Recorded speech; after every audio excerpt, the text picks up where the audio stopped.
with these high temperatures outside, the first thing we all want to do, of course, is crank up that AC. But when we do that, we know what's going to happen.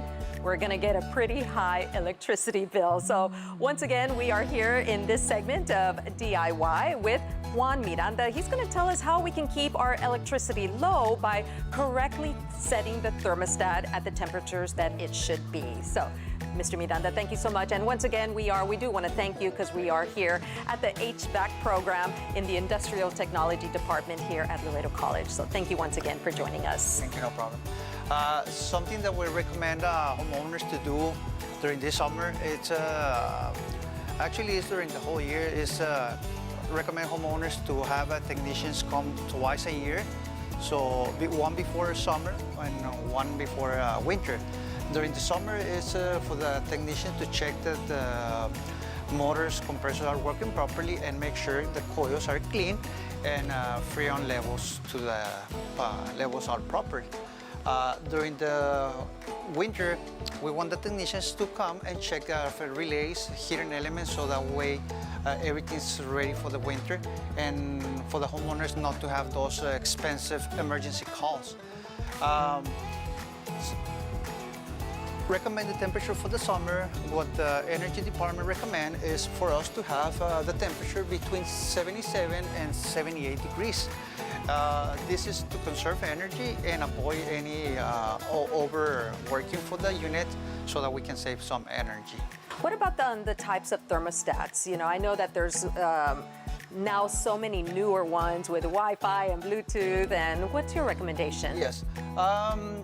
Right now, the most popular are the smart thermostats, and the reason is because we have digital regular thermostat, but those thermostats, let's say you put it at 77, the unit is gonna work 77 all day long. But if you want to save energy, and let's say you're at work and you have a new smart thermostat, you can always go to work, and from your work, you can raise the temperature a few degrees up, so that way the thermostat, the unit doesn't overwork, and that way you can save energy. And then whenever you need to come home, you can always lower the temperature from home, and by the time you get home, the temperature is gonna be adjusted of whatever temperature the homeowners can want to have it. So basically, with the programmable one, you can program them based on when you're at home and when you're not at home. Exactly. Let's say you're gonna be out for work Monday to Friday, and you're gonna be out most of the day. You can program the temperature to have a higher, the thermostat to be at a higher temperature. And let's say you're coming back at 6, you can have that thermostat program for the temperature to be at the correct temperature at 5. Okay, perfect. Now, we also wanted to talk a little bit about the air-conditioned closet, because there are some best practices, do's and don'ts on what to do with the closet. Can you kind of go over those with us? Yes, ma'am. This is a good example on how you can have your closet. Make sure that it is nice and clean and don't have anything restricted the air that goes into the coil. This is an example of how not to do it. When we go to the service calls, I mean, we notice that some customers have the closet as a storage, and it is not recommended. In this case, we have painting, cleaning supplies.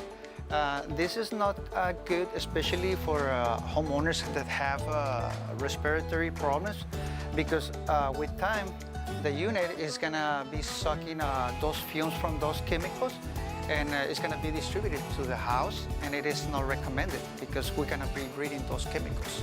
Thank you so much, Mr. Miranda. Appreciate those tips. We're going to take a quick break, but we'll be right back. Stay with us.